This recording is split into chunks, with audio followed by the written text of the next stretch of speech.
Hello, my name is Justine Farinelli, and I'm going to be presenting on invasive apps.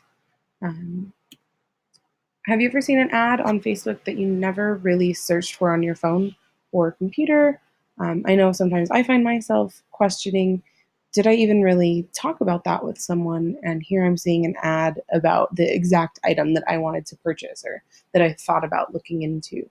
It's pretty common, and I know that I've seen a lot of it on Facebook about people posting that they think their phone is spying on them. So here's some statistics about just phones in general.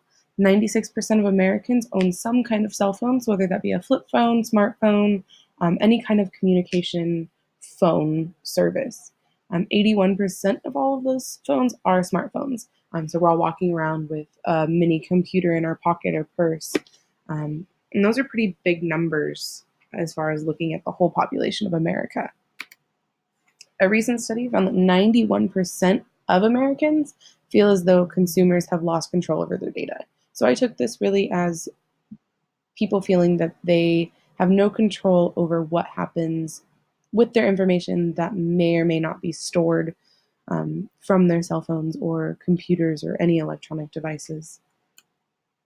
So, could your phone actually be spying on you? Unfortunately, the answer is yes.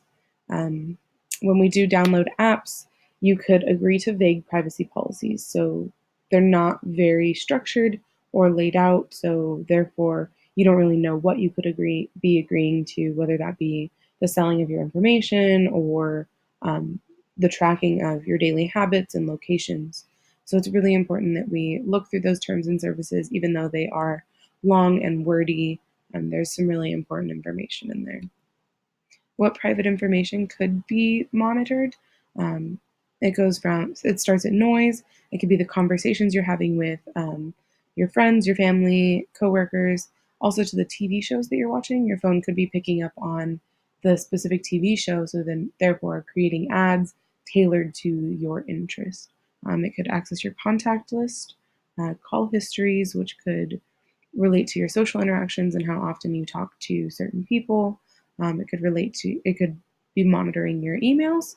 As educators in a professional field, a lot of us have confidential emails or things that are really our private information that could be monitored. And then lastly, the thing that I found most shocking was your location.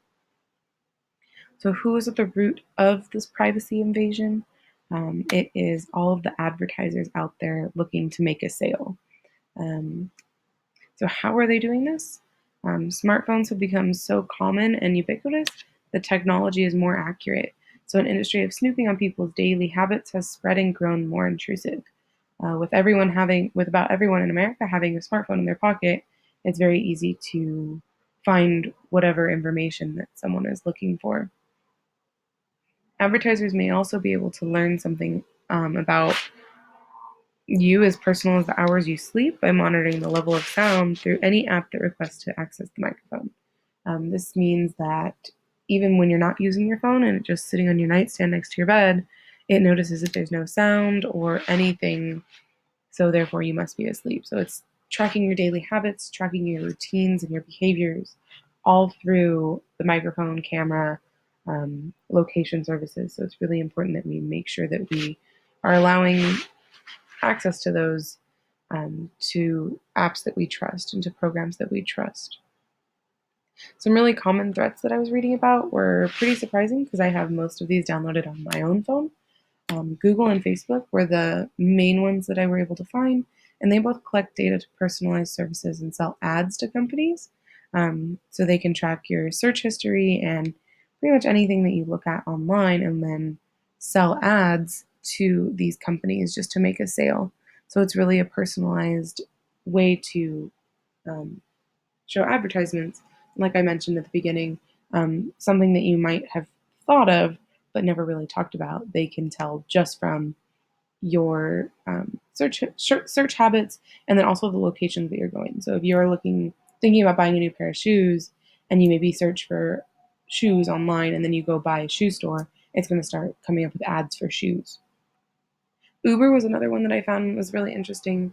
I assumed that Uber was only tracking your location when you're using the app in order for the driver to pick you up and take you to your destination. But it's tracking common locations to determine their prime time hours, which is the hours that they upcharge their rides. It's also tracking personal habits, so when people are going out to dinners and when people are going out where they might need that rideshare app. Some games, such as Fruit Ninja, are collecting location data to sell targeted ads. I found that other games are using the camera and microphone to collect information as well. Like I mentioned before, the most shocking of these was location. So knowing that your phone can be tracking the location that you're in and dropping pins, such as seen on this map right here, was pretty almost disturbing. Location information can reveal some of the most intimate details of a person's life, whether you visit a psychiatrist, go to AA meetings, or who you might date. All of that is public information if you're allowing an app to access your location.